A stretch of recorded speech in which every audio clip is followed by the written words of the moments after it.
Hi, I'm here today to give you a quick preview of this book, The Flying Troutmans by Miriam Toews.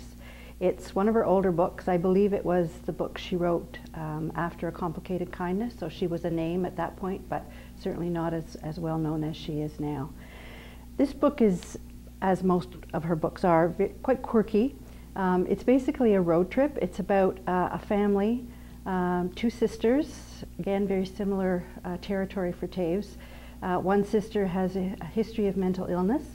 The narrator of the book is named Hattie. She's living in Paris with her boyfriend when she gets a call from her young 11-year-old niece in Winnipeg that her mother, Hattie's sister, has been hospitalized again for depression, and that she and her brother, her 15-year-old brother, are living on their own.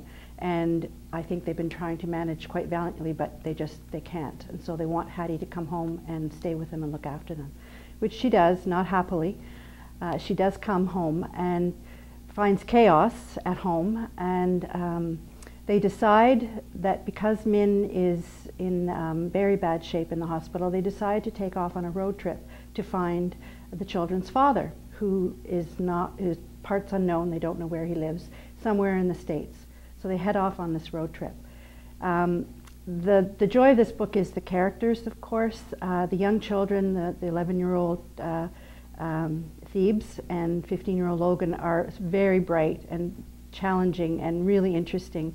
And Hattie's trying to make sense of it all, trying to be a mother, not really happy being there, wanting to find the father so she can get rid of these kids, but in the end really has become so involved with them and loves them so dearly that the ending is quite it's a sad, funny ending that, typical again with Toews, her endings aren't really endings, they're beginnings. I highly recommend this book. It's full of character. Despite the subject matter of depression and mental illness, it is so funny. It's a fairly short read. I think you'd enjoy it, and if you're one of those people who are on the long waiting list for All My Puny Sorrows, try this and get a little hit of Toews in the meantime.